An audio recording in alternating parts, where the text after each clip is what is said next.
السلام عليكم ورحمة الله وبركاته. ازيكم يا حبايبي؟ عاملين ايه؟ يا رب تكونوا بخير وصحة وسلام. النهاردة بقى قلت اعمل لكم الاستريبس في البيت، بما اننا عاملين مقاطعة للمنتجات الامريكية وبطلنا ناكل في المطاعم ديت. ما تيجي بقى نعمل حاجتها في البيت، هتعجبكم جدا على فكرة. والولاد قالوا لي ان هي اطعم واحلى من بره. هنعملها بطريقة سهلة وبسيطة وجميلة ونضيفة كمان في البيت. ويلا بينا ندخل بالمقادير. مقاديرنا النهاردة موجودة في كل بيت، سهلة وبسيطة ومش هتضطري تشتري حاجة إن شاء الله من بره. مقادير النهاردة عبارة عن إيه بقى؟ عبارة عن ملح، فلفل أسمر، بابريكا، عندي بصل باودر وتوم باودر حطهم على بعض. أما بقى ورقتين اللورة دول عايزة أقول لكم إنه في تحت منهم كام واحدة حبهان بس إيه مستخبيين.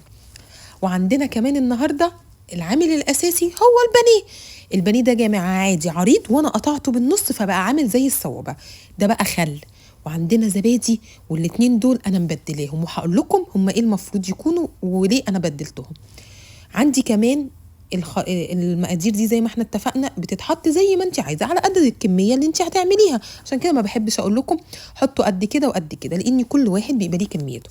عندي الدقيق ده عامل اساسي، محدش بيحط الفيجيتار بس انا اسكت ما بقاش دودو. جبت البرطمان المقلوص ده فيه فيجيتار ويلا بينا. اول خطوه هنا كنت جبت البانيه نزلت عليه بالبابريكا، بعد كده نزلت عليه بالفلفل الاسمر، وبعد كده نزلنا عليه بالملح. وهنا بقى هجيب الورق اللورا، على فكرة الحبهان هيبدأ يبان، اظهر وبان بقى عليك الأمان اهو ظهر اهو نزل. وكمان هنجيب التوم البودر والبصل البودر، انا قلت احطهم على بعض ما هو ده توم وده بصل يلا بينا. بعد كده بقى نقطة الخل يا جماعة، الخل دوت المفروض يكون ليمون، عصرة ليمون.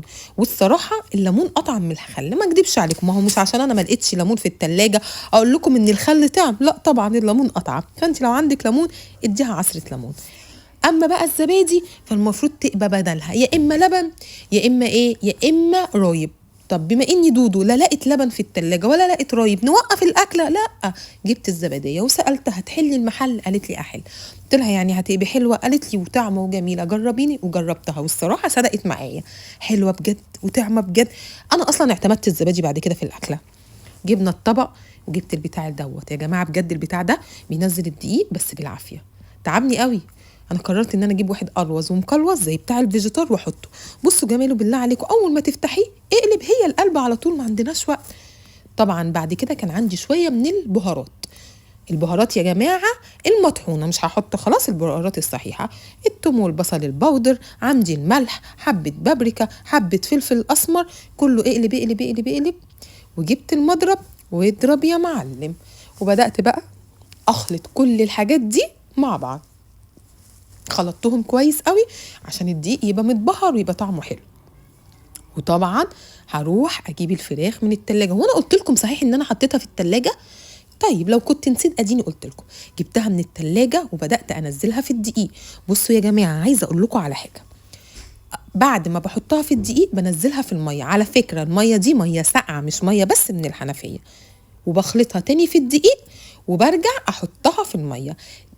الخطوه دي مهمه ليه؟ هي ليه دي اللي بتخلي قطعه الاستريبس عامله طبقات لما بحطها في الزيت.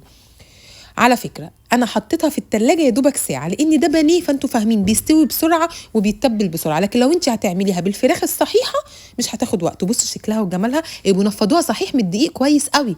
هنا بقى كانت الزيت سخن في الطاسه وبدات انزل واحده واحده، يعني الزيت كان سخن قوي والصراحه هي قالت تش، وما دام قالت تش يبقى طلعت ايه؟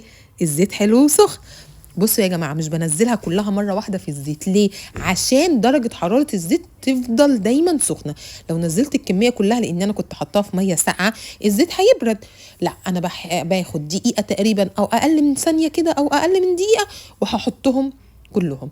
بصوا جمالهم. على فكره انا جبت طاسه ضيقه عشان الزيت لازم يكون غزير عشان يغطي كل قطع الاستريبس، فلو انت عندك طاسه كبيره هتاخد منك زيت ياما، بس الصراحه الزيت غالي، خلينا في دي هتاخد مننا الزيت وهتبقى حلوه. بصوا الجمال، بصوا لونها الذهبي، يا نهار يا دودو، الصراحه تحفه يا جماعه والله طعمها. انا فعلا ما تصورتش طعمها هيبقى حلو قوي كده، والولاد حبوها قوي قوي قوي قوي. ودي طبعا اهم حاجه، تتعمل ساندوتشات، تعملي جنبها مكرونه بالصلصه، زي ما انت عايزه. انت ممكن كمان تغيري لهم في سندوتشات المدارس وتعمليها لهم. ايه ده، ايه ده، الله عليكي يا دودو، حلوه وطعمه بجد. يا سلام. طبق بقى وعليه كده مناديل المطبخ ونزلتها. جميله يا ولاد بجد، وطعمه بجد، وايه مستويه. الله على الجمال. بصوا بقى جربوها وقولوا لي ايه رأيكم فيها. هستنى طبعا كل كومنتاتكم، وهستنى طبعا صور وصفاتكم.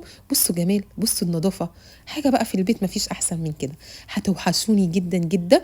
يا بنات صحيح انا حطيت معاها بطاطس وكاتشب، لو انتوا بقى حابين تحطوا اي حاجة تعملوا مكرونة براحتكم. هستنى كل تعليقاتكم. باي باي.